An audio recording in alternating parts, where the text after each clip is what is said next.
Elle dit qu'elle est lasse. Elle dit ne plus pouvoir le souffrir. Souffrir, Ne plus du tout pouvoir le souffrir. souffrir, Elle dit qu'elle ne comprend pas ce qui a pu l'attacher attacher, à lui, la retenir. retenir, Leurs liens sont si rudes, si distants, si irritables, si tendus, si drus qu'elle veut qu'enfin tout se délie. Son esprit a failli se rompre, rompre, oui, son esprit, ou plutôt son énergie. L'esprit ou l'énergie, n'est-ce pas la même chose? Ne pas jouer jouer, sur les mots. Il doit l'entendre, elle entendre, dit que l'incompréhension ne tient pas qu'à lui, mais qu'elle, seule, s'interroge sur leur parcours, cette chute vertigineuse qui les a portés là, au milieu des histoires, des sottises, des injures. Lui, il sait, au fond de lui, mais elle, seule, se trouble et se tourmente, confuse, anxieuse, ne sachant si ce qu'elle dit ou ce qu'elle a dit est clair. Voilà toujours des plaisanteries, et il ne devine pas ce qu'elle ne peut plus souffrir. souffrir, La légèreté, sa légèreté. Peut-il en finir finir, avec ce jeu? Rester rester, un instant sérieux, parler parler, calmement, elle l'en prie et l'en supplie, mais cette désinvolture irritante vient et revient encore, la pousse à bout, détruisant toute raison et sa vie commune avec lui, elle dit avoir prévu sa réaction, tant elle avait rencontré en lui, et si souvent, cette lâcheté, cette hypocrisie, bien qu'il soit l'homme. Comment leur sera-t-il possible désormais de vivre vivre, sous le même toit, de manger à la manger, même table, de dormir dans le même lit, liés l'un à l'autre, d'aller aller, et venir venir, ensemble, indéfiniment, sans avoir un mot à échanger? échanger, Elle dit qu'elle sait que, depuis longtemps, il n'a plus rien à lui dire, et que tout ce qu'il pouvait dire, il le lui a dit. Ces belles paroles, ces flatteries, il pourrait les adresser adresser, à n'importe quelle autre femme.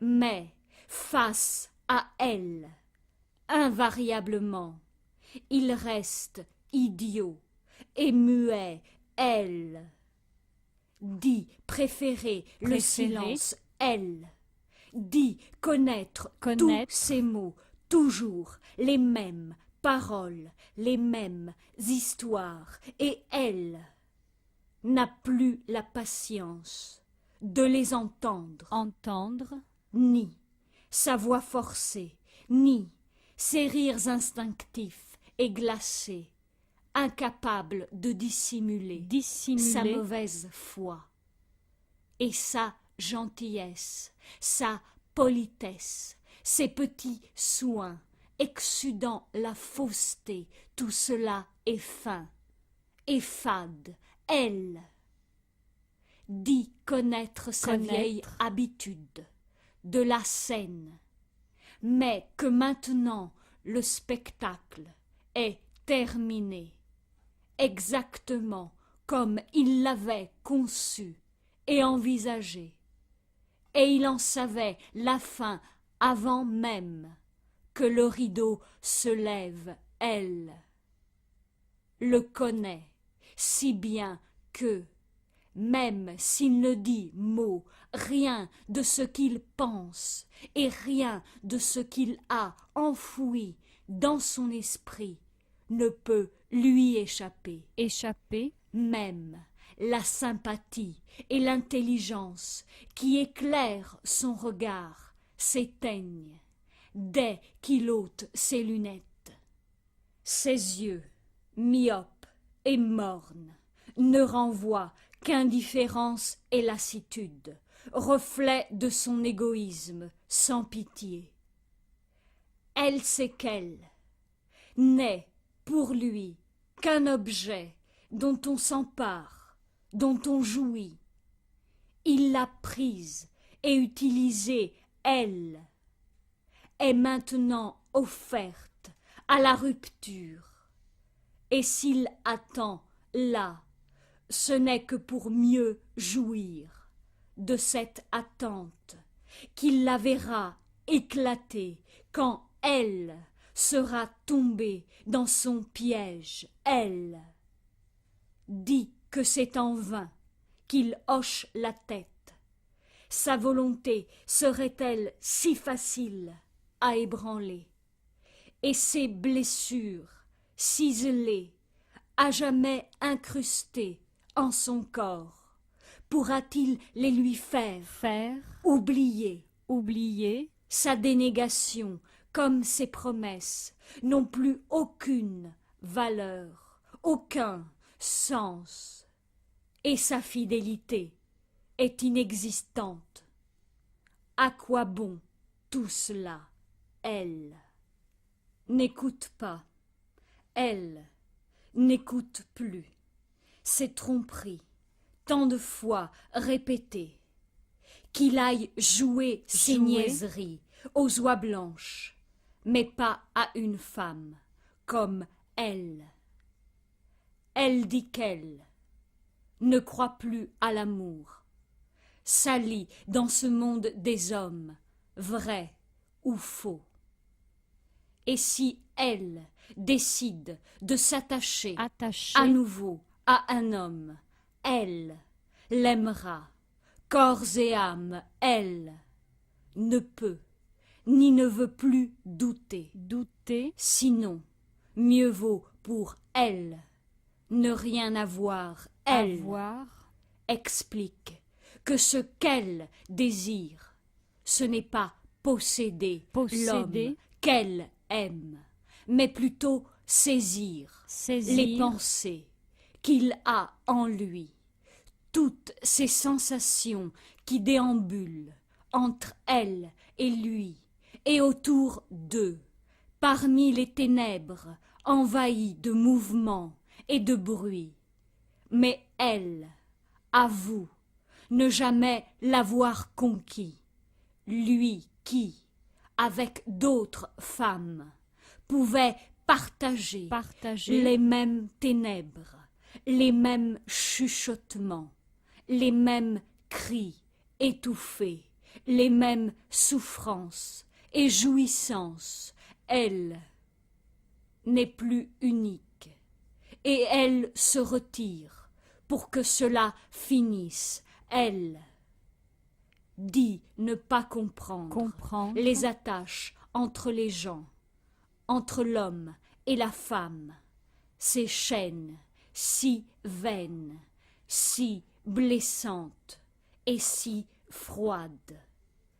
Navrée, désespérée, accablée, elle dit refuser Refuser. maintenant les rendez-vous et les visites, les dîners et les soirées, le cinéma, le théâtre et les stars, les modes en vogue et la mode indémodable, la voiture et les voyages, la consommation à crédit et l'héritage, et les progrès techniques, le procès verbal, les factures, la lecture de revues féminines et leur vanité, les disques compacts de variété, les collants et les galants, les cadeaux et les joyaux, petits ou précieux, et les cocktails, le Minitel, la contraception, et toutes ces obligations du bon sens qui n'ont plus de sens, elles ne désirent à présent qu'une chose, pleurer, Pleurer. s'abandonner, S'abandonner. comme un enfant, elle dit que ses larmes sont taries, elle veut s'enfermer Enfermer. dans sa solitude absolue, ne plus voir Voir. personne et craindre Craindre. la sonnerie du téléphone. S'il sonnait tout à coup, il l'effraierait, elle le débranche et reste immobile. Mais de la fenêtre, des bruits de voitures, en bas, dans la rue, le passage, le freinage et le démarrage, l'angoisse plus encore. Et la lumière aussi la gêne. Pas seulement la couleur de la lampe, mais aussi ce drap rouge foncé, ces deux oreillers violets, cette paire de pantoufles en cuir luisant sur le tapis de coton à long fil, et à côté de la lampe, en forme de tulipe, adossée au mur, cette femme, nue, au bain, dans un cadre doré et éclairé. Tout cela est si vulgaire, elle les écarte et rejette le cadre de la photo, posé sur la tablette, incrustée de nacre, où miroitait son image, insupportable, elle ne sait pourquoi elle parle de tout cela, mais ses paroles, lancées, la soulagent. Ne faut-il pas tout dire Dire. pour en finir? Finir. Voilà. Pourquoi ne dis-tu rien? Si tu as quelque chose à expliquer, Expliquer. dis-le.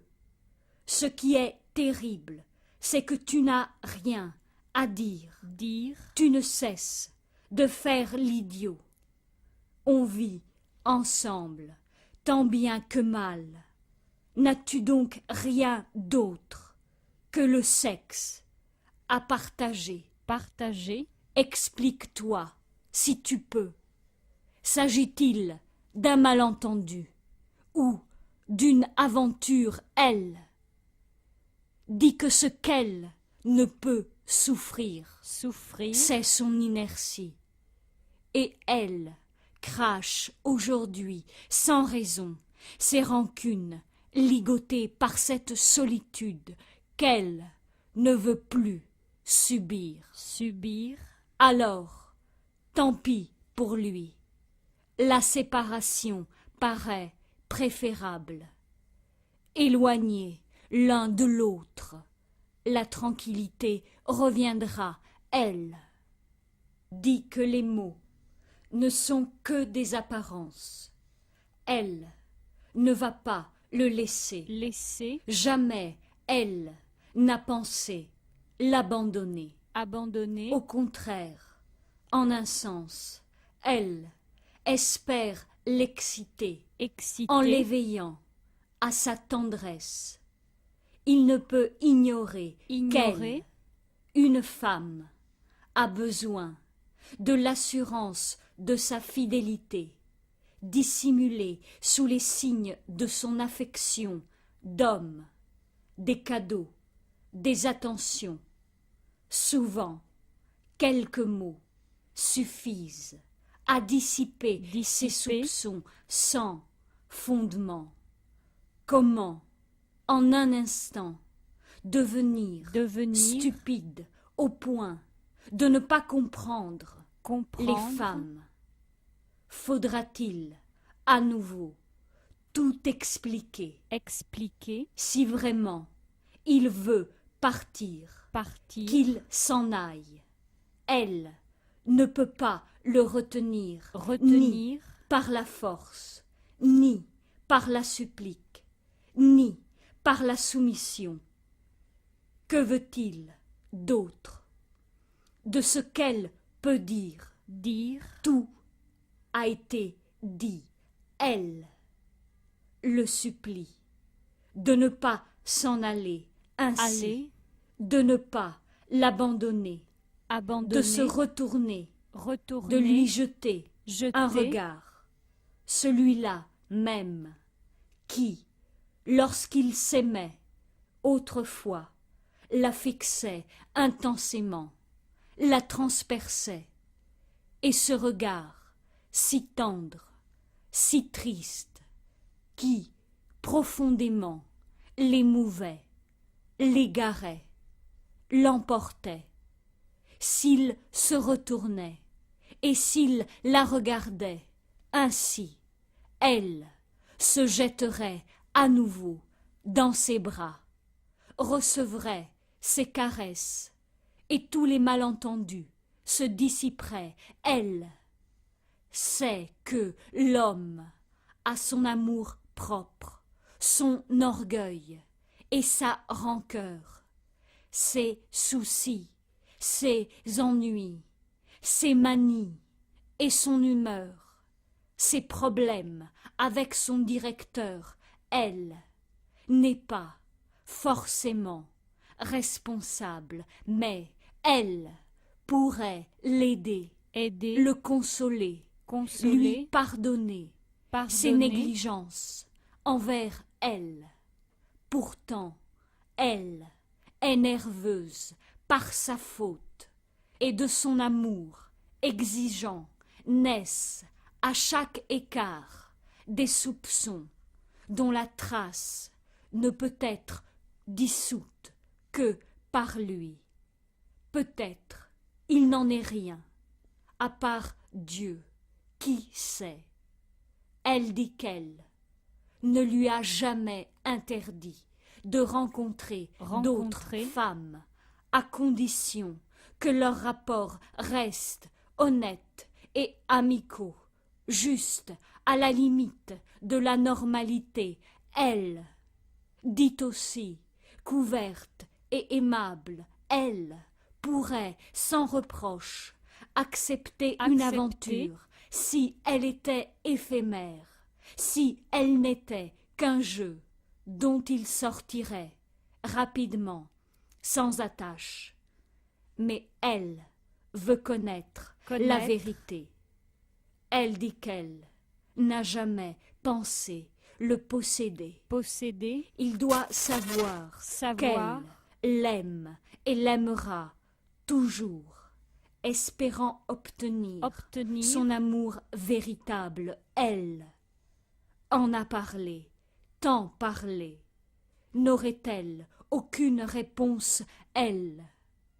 Dit ne jamais avoir pensé que cela se terminerait ainsi, ne jamais avoir imaginé qu'elle tuerait son homme, son préféré, son amour, son mal, ce salopard, cette ordure, son possédé.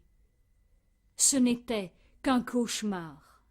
Elle dit qu'elle est réveillée à présent et qu'elle a froid.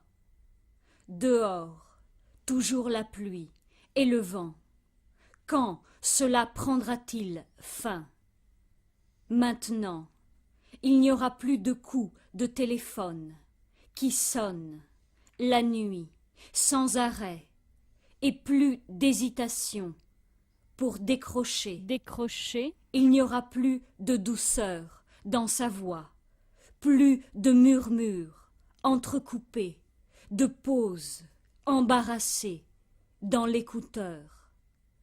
Les murs de sa chambre l'encerclent, l'écartent du monde. Elle n'a plus le courage de sortir, Sortir. de descendre Descendre. dans la rue, de trouver un bar, Trouver.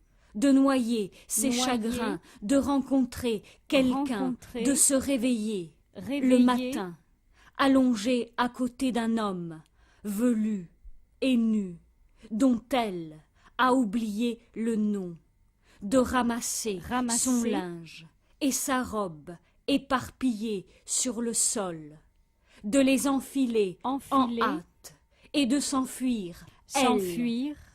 elle est harassée, lasse, épuisée et vidée, et ce corps désormais si insensible, et ce collier que sa mère lui a laissé avant de mourir, lui semble aussi futile.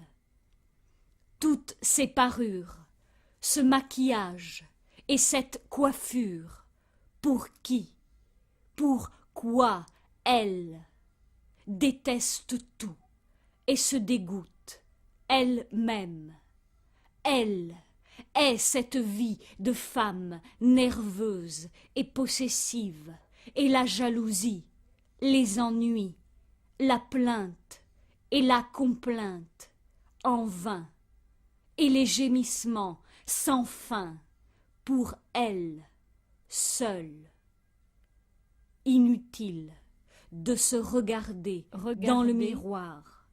Elle connaît déjà son visage défait, sa peau sèche, ses seins flasques ne suscitent plus de passion. Son bonheur et sa vie de femme sont terminés, consumés, perdus. Que peut-elle encore espérer? Son corps, abandonné, n'a plus la moindre envie. Elle ne peut pas y croire. Ce n'est pas vrai. Ce n'est pas le sien. Il faut qu'elle sache si c'est la réalité ou seulement un cauchemar. Elle ne sait plus à cet instant si elle est vivante ou morte, si elle respire encore, si c'est une simple illusion. Ce corps de chair n'est-il qu'une apparence ou une affabulation? Quelle horreur! Elle veut savoir si sa stupeur est réelle ou si elle a cru seulement s'effrayer. De toute façon, elle sait qu'elle doit, au moins une fois, affronter la mort, vivre cette souffrance, expérimenter cette douleur.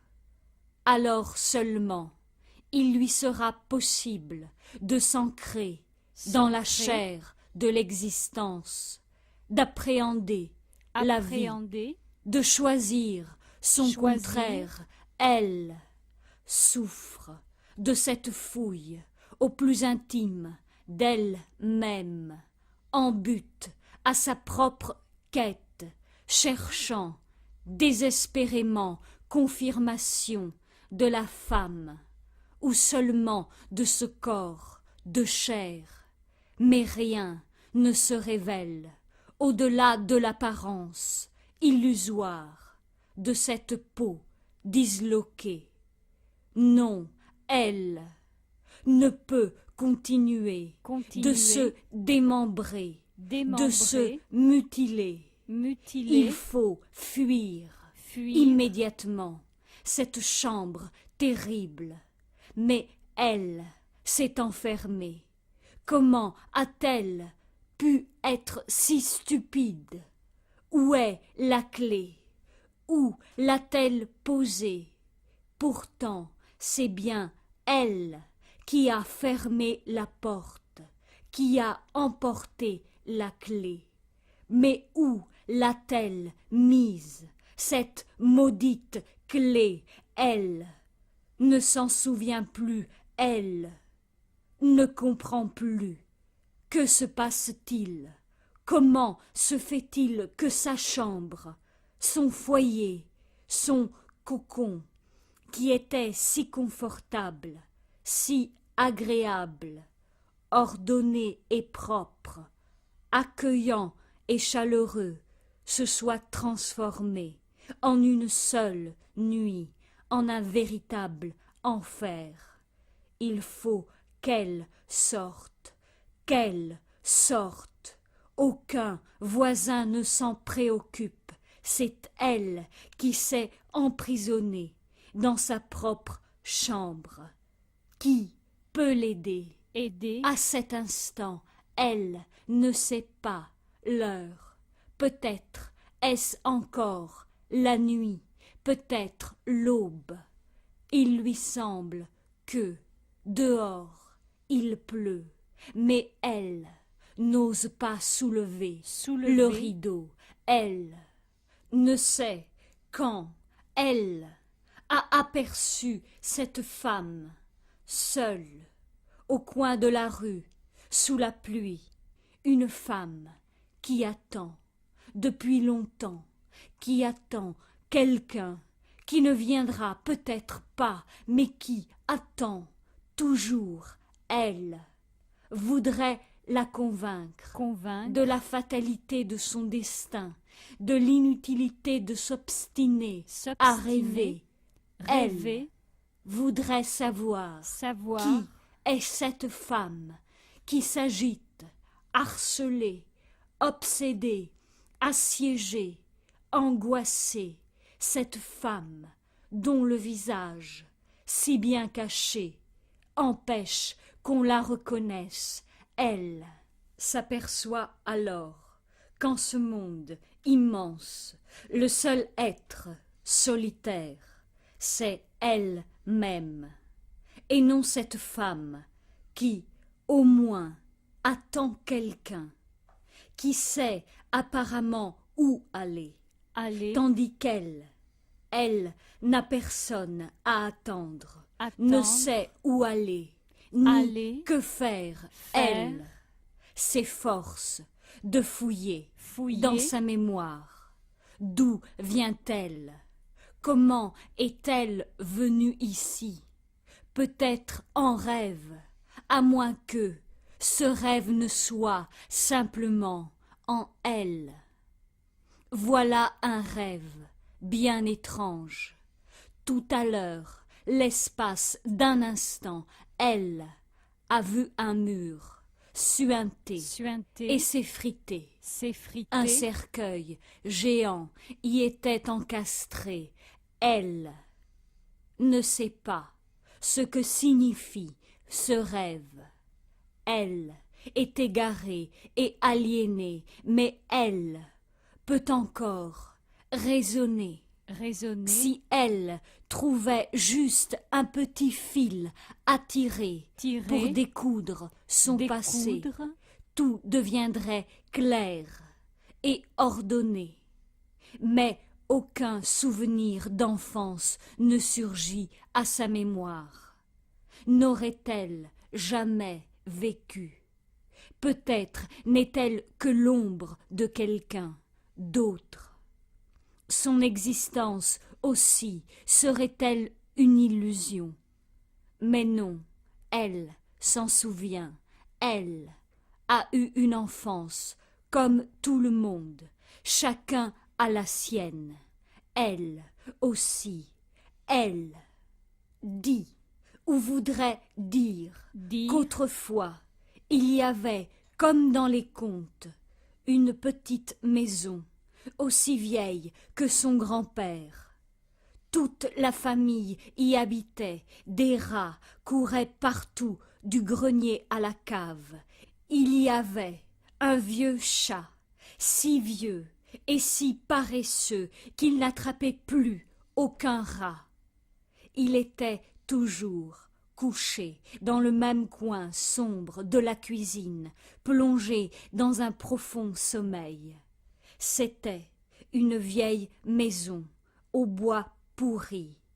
Lorsque le vent hurlait, elle résonnait de bruits étranges. Et le vieux chat, réveillé, accroupi sur le feu éteint, les yeux brillants dans l'ombre, l'épiait. Un jour, elle a découvert son propre corps dans le miroir, et derrière elle, le reflet de ce maudit chat. Oui, voilà, sa chambre se trouvait au premier étage, juste derrière cette fenêtre.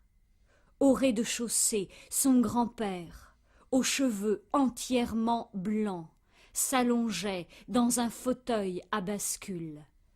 Mais dans cette maison sombre, il n'y avait aucune porte. Toute la famille, est-ce étrange, vivait enfermée. Son père s'enfuit, le premier. Ensuite, ce fut sa mère. Jamais ils ne revinrent, elle. Se souvient de son père. Il avait fui une nuit. L'empreinte de ses pas avait été retrouvée sous une fenêtre, dans la terre boueuse d'un lendemain de pluie. Ensuite, ce fut au tour de sa mère, peut-être, pour un homme qui sifflotait souvent sous ses fenêtres, elle l'avait entendu, la nuit où sa mère avait disparu. Son frère, à son tour, quitta la maison, brutal et bruyant, après avoir cassé un vieux vase, une antiquité, transmise de génération en génération, du moins, d'après ce que disait le grand-père. Ensuite, ce fut sa propre histoire. Elle s'en souvient très bien. Peu importe si cette maison existe encore ou vacille dans sa mémoire, elle dit que ce pourrait être un conte pour enfants ou une fable, et elle raconte n'importe quoi. Ce qui s'est réellement passé, ses souvenirs personnels et le fruit de son imagination. Quand elle était petite fille, curieuse et anxieuse, elle avait envie de sortir de cette maison, isolée, au pied d'une colline, à la limite d'un petit bourg. Même en plein jour, elle ne pouvait voir au-delà des murs de la cour dont elle connaissait tous les recoins, le péché, la niche du chien, le potager. Quand les tomates, trop mûres, tombaient sur le sol, elle n'y allait plus, elle ne se souvient pas exactement de quelle façon est mort son grand-père. On raconte qu'il aurait pris de l'opium. Toutes ses articulations le faisaient souffrir. Aujourd'hui, les médecins pensent qu'il s'agissait peut-être d'un cancer. Quand il avait mal la nuit, il hurlait qu'il allait mettre le feu pour tout brûler. Elle avait tellement peur que, même la tête enfouie sous les couvertures, elle continuait à trembler, persuadée qu'il allait brûler la maison. Elle savait pourtant qu'il ne pouvait se lever seul et que, même pour changer de Changer. position dans son lit, il devait appeler quelqu'un. Elle ne pense pas qu'il se soit suicidé, surtout pas en avalant de l'opium. Toute cette histoire semble fabriquée. Elle ne sait pas pourquoi elle invente des souvenirs si terribles. Elle préférerait d'autres histoires, belles ou tristes. Elle dit qu'elle est venue au monde par pur hasard. La vie n'est-elle pas une succession de malentendus? Elle se souvient soudain d'un garçon qui restait debout dans la neige sous sa fenêtre, attendant qu'elle sorte, elle, abritée derrière le rideau, le trouvait drôle et plaisant, un souvenir émouvant, mais en même temps quelque peu amer. Peu de temps après, une amie du lycée qui lui avait confié avoir reçu de ce garçon une lettre d'amour. Sans hésiter, elle avait rompu tout lien avec l'un et l'autre.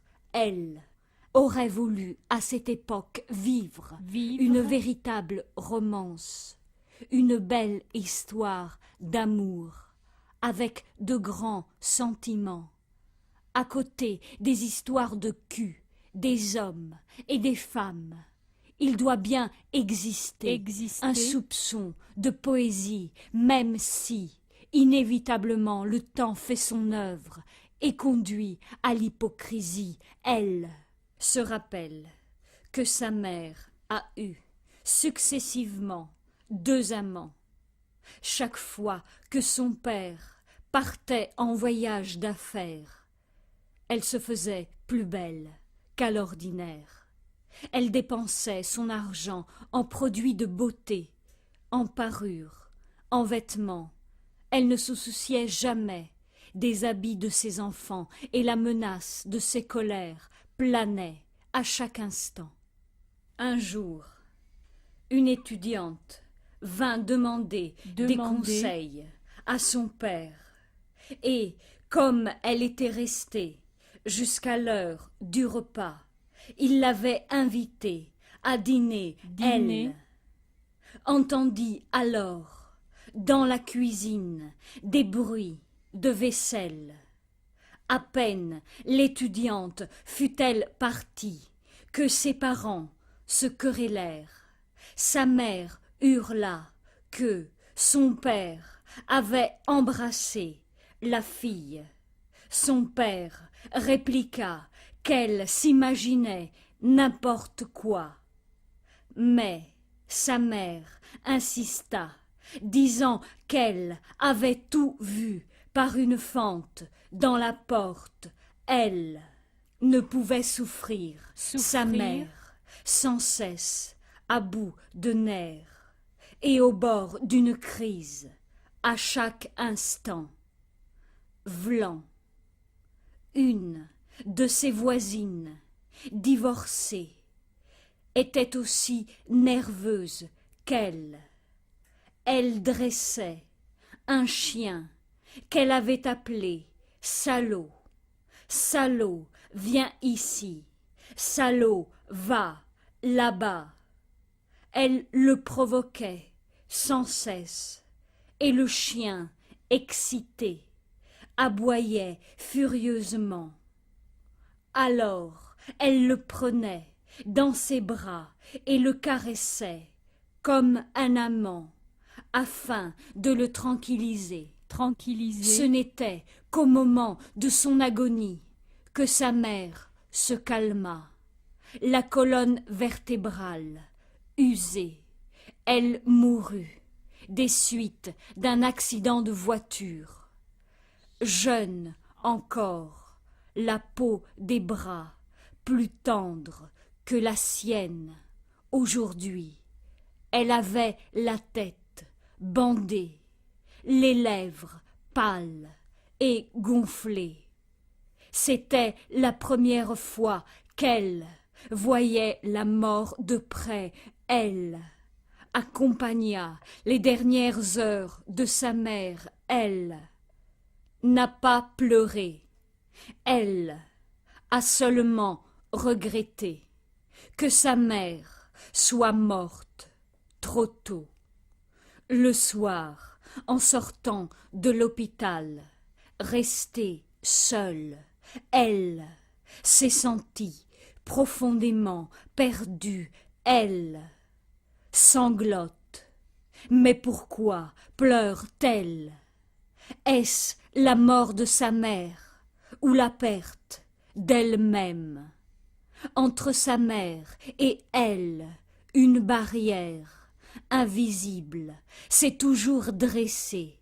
Au moment de son agonie, seulement sa mère lui a murmuré à l'oreille que n'ayant rien eu à lui donner de son vivant, elle ne lui laissait en mourant que ce collier comme souvenir, et la suppliait de ne plus se plaindre. Elle savait que ce pendentif lui avait été offert par un amant quand elle était fillette.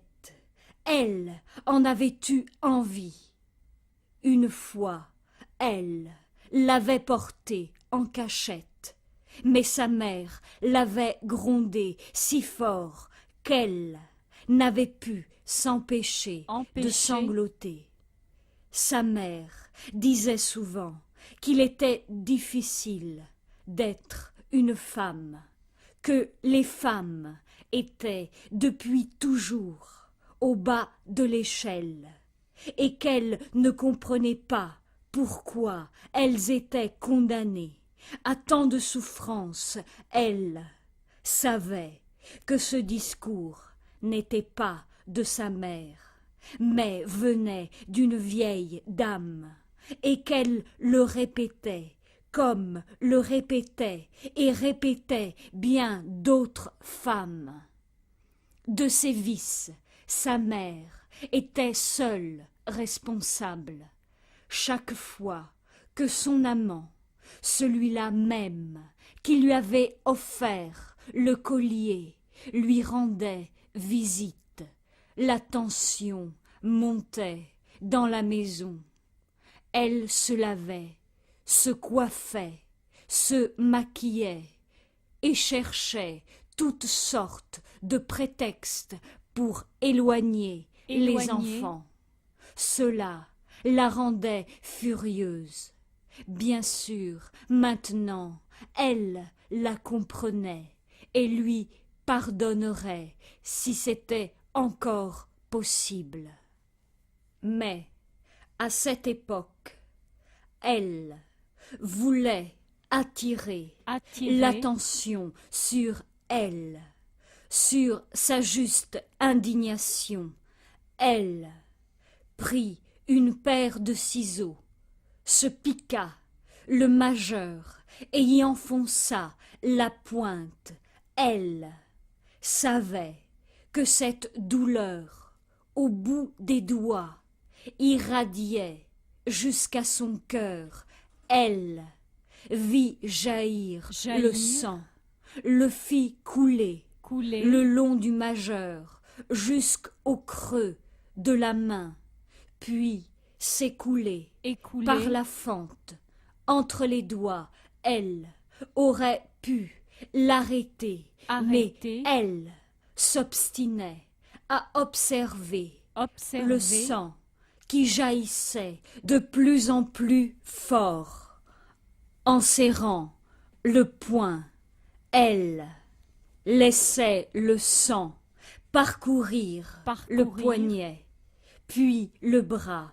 Elle désirait se voir noyée dans un marais sanglant.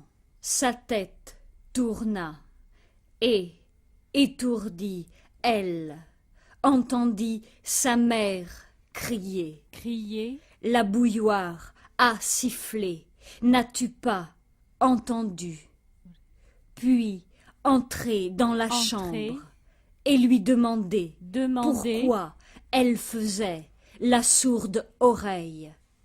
Voyant sa main couverte de sang, elle lui arracha les ciseaux et la gifla, elle ne sait plus si elle rêve ou si c'est la réalité. Rêver, ou se croire, rêver. Elle a fait un rêve étrange. Sa mère lui tenait les jambes, tandis qu'un homme la violait. Celui-ci semblait être un des amants de sa mère. Elle savait que ce n'était pas vrai, mais voulait malgré tout crier, la voix nouée au fond de la gorge, et les larmes montaient.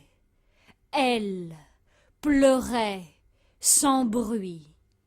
Si, maintenant, elle pouvait pleurer comme dans son rêve, son cœur se soulagerait. Mais le temps est loin où, après une nuit de vent et de pluie, regardez les gouttes d'eau tomber des branches du péché la faisaient pleurer. Ce n'était pas à cause des fleurs flétries du péché. Pourquoi elle ne pouvait le préciser? Adolescente, elle ne comprenait rien à la vie, mais en souffrait déjà, malheureuse, perpétuellement, en quête d'elle-même, au point d'angoisser les autres. Quand elle parle d'elle, ce n'est pas seulement d'elle-même. Les jeunes filles sont presque toutes pareilles. Elles promènent toujours avec elles leur sacré chagrin d'amour pour les ressortir dans les moments d'ennui. Un jour, une fille moqueuse lui avait conseillé de ne plus marcher les pieds tournés vers l'extérieur, mais vers l'intérieur, et aussi de tenir ses mains un peu plus haut pour attirer l'attention des garçons. Cela lui fit mal un certain temps.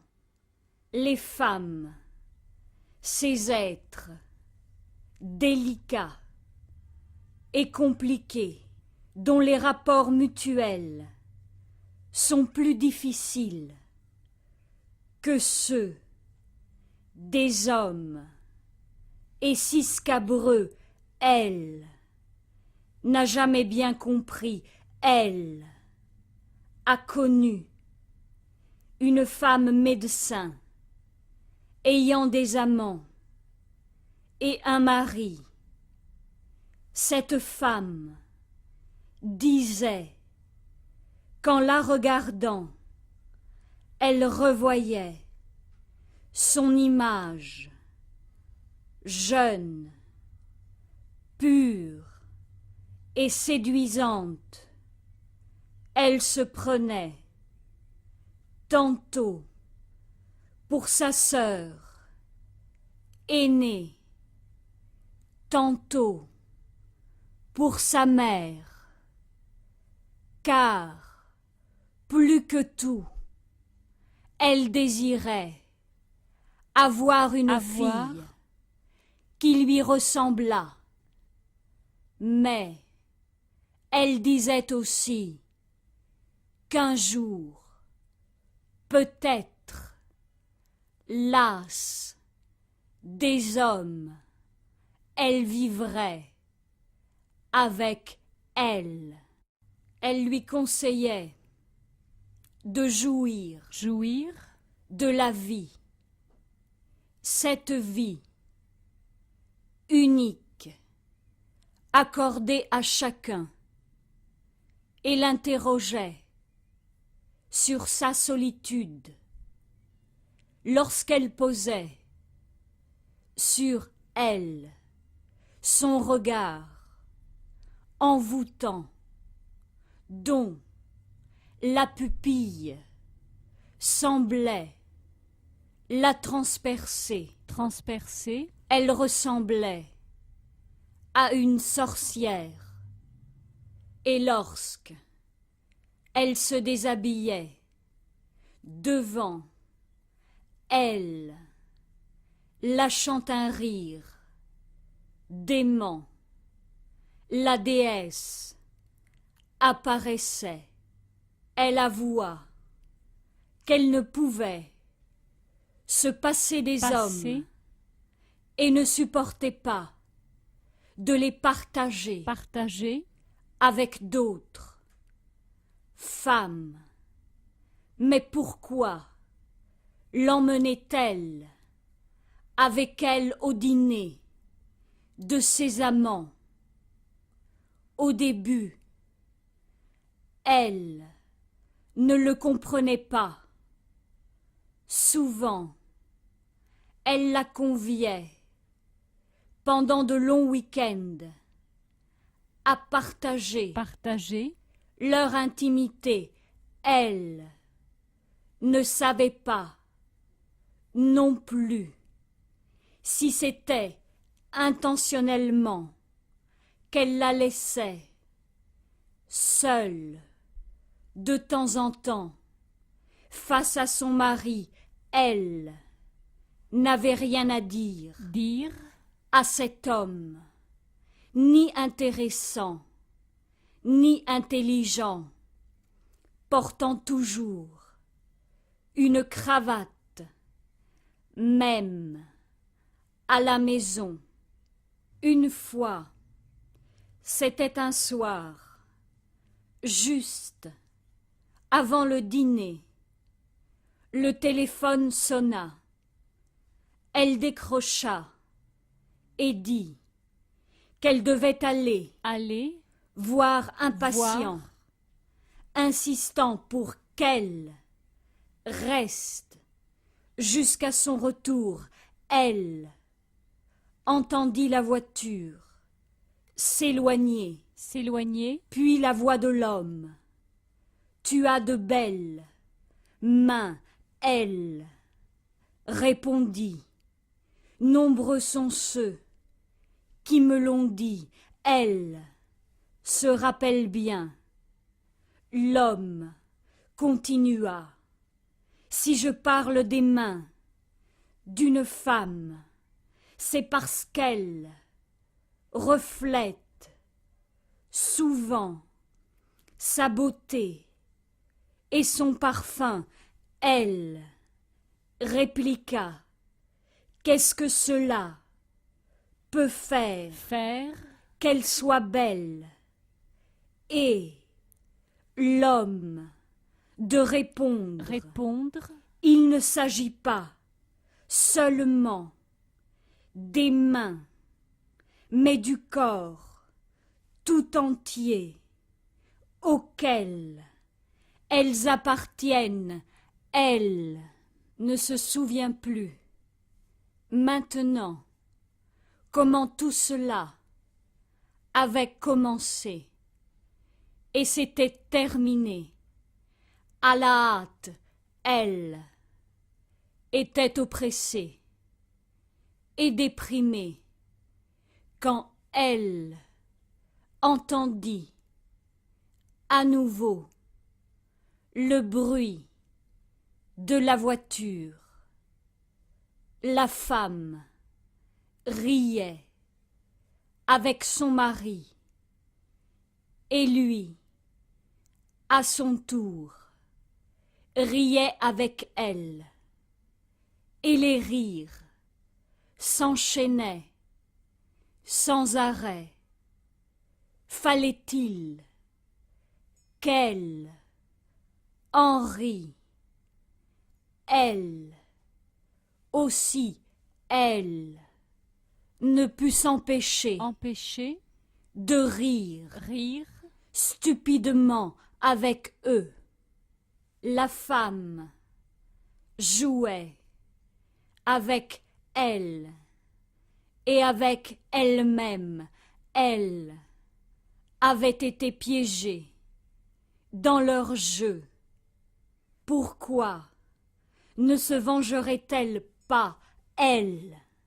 Téléphona à l'amant de la femme médecin, prit un rendez-vous et le lui laissa entendre. entendre, Elle jouait à son tour avec le feu et glissait peu à peu, profondément, dans ce sordide marais, incapable de s'en extraire. extraire, Plus elle se battait, plus elle s'enfonçait et se souillait, elle, la voix qui s'approche, lui fait face et les lèvres serrées, méprisantes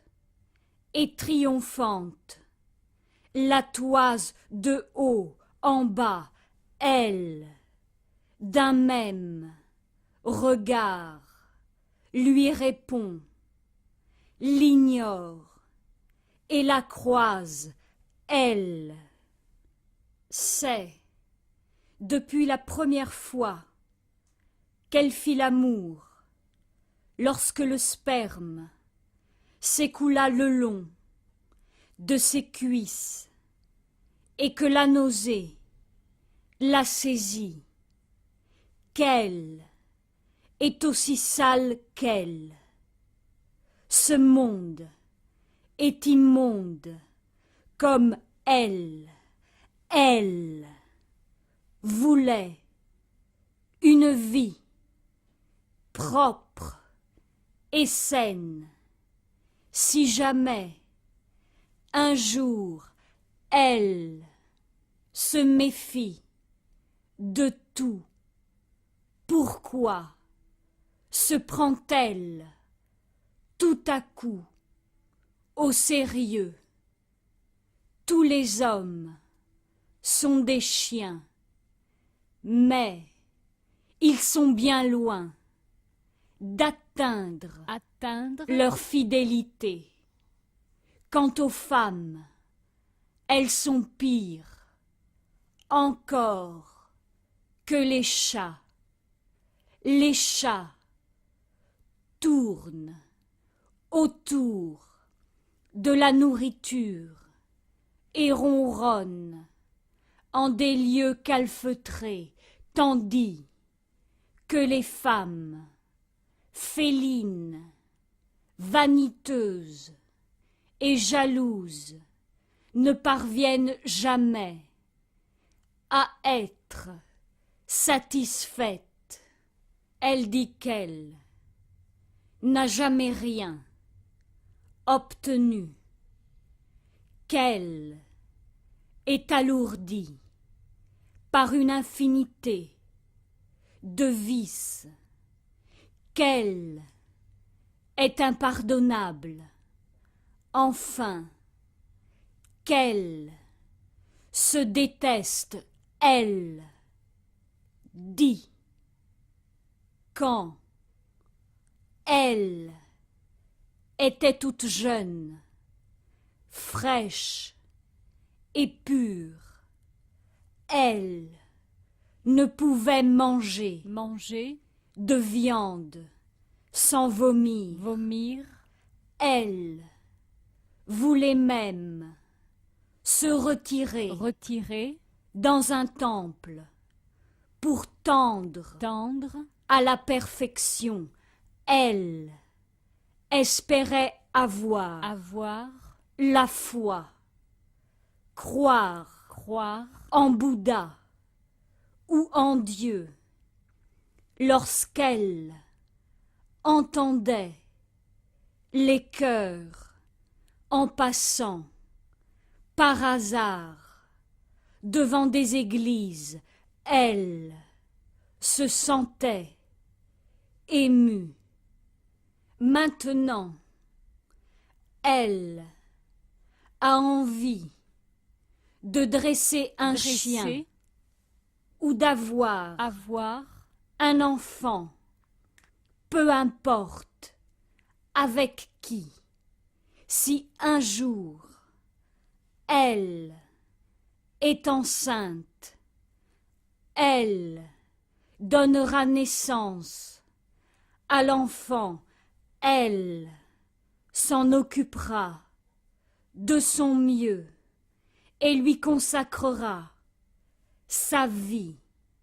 Mais elle dit qu'elle n'est pas digne d'en avoir, qu'elle ne serait pas une bonne mère.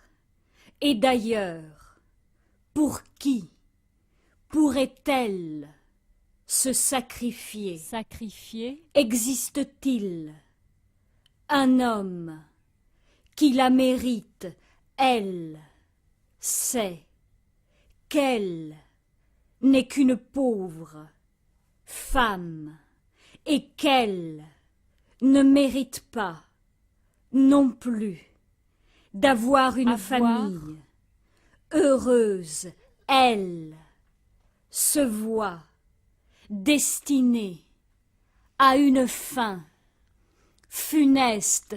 Elle a peur de conduire la nuit, obsédée qu'elle est à tout moment par les accidents. Elle a vu un homme droit devant, au milieu de la route.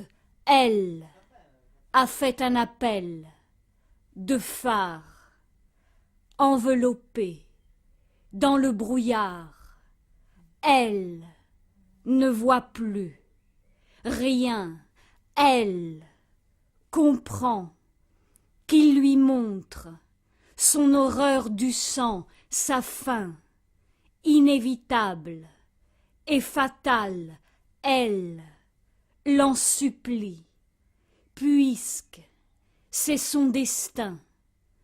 Elle n'a plus qu'un espoir, mourir sans infirmité, sans peine, sans douleur, de l'agonie, une fois pour toutes, en finir avec cette vie.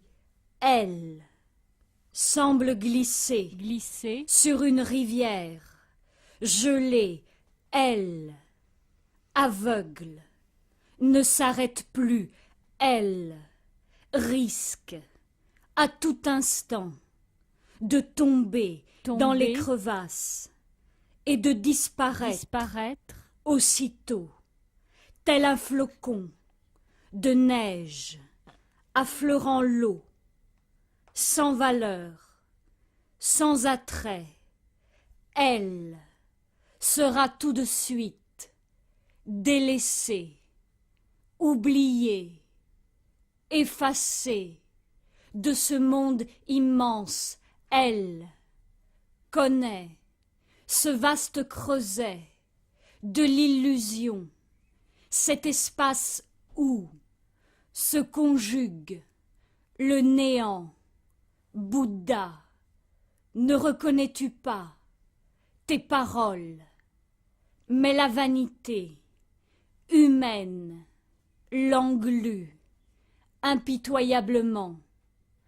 Alors, elle murmure des prières pour implorer la compassion et la pitié de Bouddha, le supplie de la détacher à la fois de la bienveillance et de la haine, et elle se voit rampant sur la route, souillée, debout, sous le soleil, livrée au regard des passants, la voix enrouée, le corps couvert d'érésipèles, piétiné par tous, noyé sous une humiliation, glaireuse, toute honte,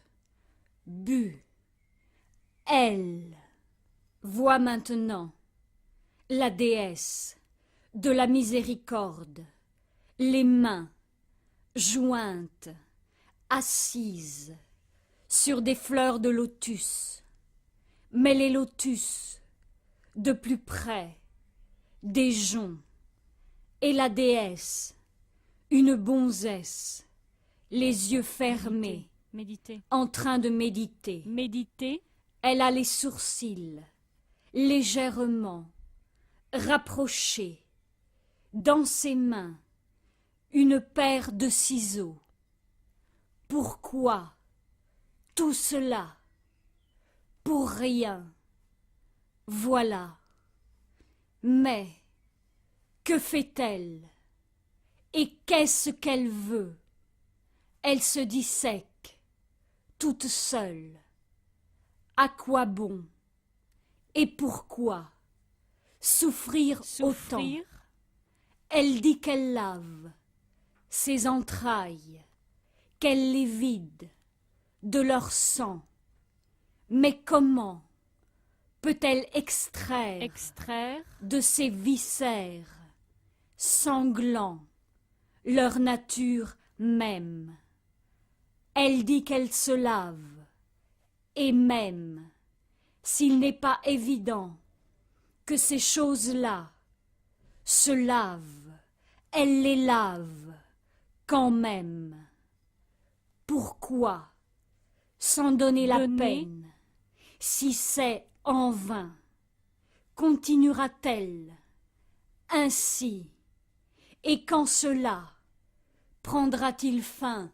Elle voit d'innombrables têtes grouillant dans cette mer amère, sortant à peine de l'eau, montant, flottant, de nouveau submergé, puis remontant encore, à qui mieux, à grands efforts. Mais qui gagnera cette autre rive que personne ne voit? Est-ce une illusion ou une révélation?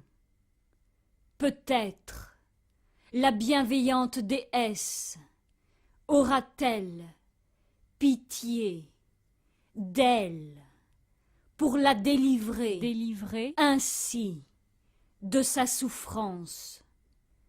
Perdue dans les nuées, elle déambule sans route, sans but, et semble tomber dans un abîme. Tout à coup, elle découvre un œil géant qui, derrière une haie, guette le moindre de ses gestes. Terrifiée, en sueur, le corps tremblant, le cœur battant, paralysée, stupéfaite, à la fois excitée et torturée, elle, à la brusque révélation de l'origine de son mal. Tout vient de cet œil-là qui a vu sa timidité, sa culpabilité, sa maladresse, ses caprices, son sadomaso-fardeau qui l'a impliqué dans ses souffrances depuis son adolescence et qui guide, finalement, toute son existence, mais non, non, elle dit non, elle dit bon, elle dit elle n'en veut pas, elle dit ah, elle dit que, quand elle disait mais non, on croyait qu'elle disait bon. En fait, elle disait ah, ce qui ne signifiait ni bon, ni non. Ce n'était qu'une simple exclamation. Rien dans son abnégation ne supposait son acceptation. Rien dans sa dénégation ne peut se lier, lier, ou se mêler. mêler, Juste une parole qui ne signifie rien, ou juste, peut-être, qu'elle a du mal à subir subir, ce regard constant et pressant du dehors d'elle. Elle dit qu'elle ne sait pas ce qu'elle a dit ou ce qu'elle voulait dire. dire, Et si elle a vraiment dit quelque chose, si au moins elle avait quelque chose à dire, dire, de quoi devrait-elle parler? parler, Et de quoi a-t-elle parlé? Si ce qu'elle a dit ne vaut rien, alors plutôt le silence, elle, hélas, accablée de fatigue, épuisée, saisie par le sommeil, cette fois, elle voit apparaître apparaître, devant ses yeux un œil de femme. Elle ne sait pas si elle voit sortir d'elle sa propre âme, ou si, par cet œil, hors d'elle, elle se voit, elle-même, elle se voit, maintenant, allongée dans les ténèbres, ondulée, onduler, légèrement et glissée, glisser, sans poids. Elle voit son propre corps, nu, sur le point d'être immergé, à peine porté par la crête des vagues, noires mais invisibles, puis plongé profondément, quand une nouvelle vague, montante, la soulève, elle se livre aussitôt à la chute suivante, plus profonde encore et plus noire. Ce regard, tout froid, la guette perpétuellement. Qui es-tu? Un spectre ou une image de cauchemar? Va-t'en, guetteur, impudent, te voilà. Qu'elle t'enlève, qu'elle t'arrache, qu'elle t'écrase. Voilà, c'est fini. Mais qui est fini? Et avec quoi en finir? finir, Les réflexions, analyser jusqu'à l'épuisement, les conjonctions, unissant les actes aux conséquences qu'elles auront dans cette existence, ou dans une autre peut-être, les pensées s'enchaînant les unes aux autres, se dévidant indéfiniment où, s'enroulant sur elle-même, et tous ces raisonnements différents, fondés sur des hypothèses changeantes, les possibilités qui en découlent, ou les conclusions peu convaincantes, l'enferment et la tourmente, elle n'a plus de pensée. Maintenant, elle n'a plus de paroles qui consonnent en de multiples gammes, qui vocalisent en tons subtils, qui respirent en toutes sortes de pauses, qui claquent avec éloquence et qui évoquent les échos variés et les fines résonances pour répercuter des significations et qui ne sont en fait que des sons bourdonnés en elle, sens et peut-être non-sens, elle est abandonnée par les sensations, elle n'a ni chaud ni froid, ne distingue plus ni forme ni couleur, se plonge en un chaos. Dans son cœur ne reste qu'une lueur. Elle imagine que si elle se laissait aller, tout s'éteindrait bientôt. On semble entendre de loin, tout près, un bruit indécis, comme l'eau qui murmure, ou un ruisseau en cascade en son cœur. Cet univers est tout petit, cet univers est trop grand, cet univers borné, cet univers indéterminé. Il est indéfiniment mouvant, informel, comme le vent. Il ressemble au rêve turbulent et fulgurant. Est-ce une histoire, une romance ou bien une fable, une comédie ou une leçon de morale, une prose poétique ou une prose prosaïque, en tout cas, pas une chanson. Ou est-ce une devinette dont toutes les réponses sont toutes à la fois correctes et fausses, ou une image de cauchemar, ou tout simplement une illusion sans raison?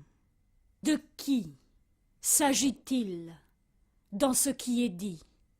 Peut-être de lui, peut-être de toi, peut-être de moi, ou d'elle, de l'héroïne. Mais lorsqu'elle dit elle, ce n'est pas elle, ni toi, ni moi, ni vous. Ce elle, tout comme celle que vous voyez en moi, n'est pas non plus vraiment moi. Et ce moi, ce n'est pas moi, ni toi, ni lui, ni elle. Aussi, ne devrait-on pas dire soi, ou bien est-ce un soi en vous, ici, maintenant, qui me regarde ou qui est regardé par ce soi dont on ne sait qui il est? Que dire d'autre? Qu'est-ce que ce soi-disant soi? Et de tous ces mots, que reste-t-il?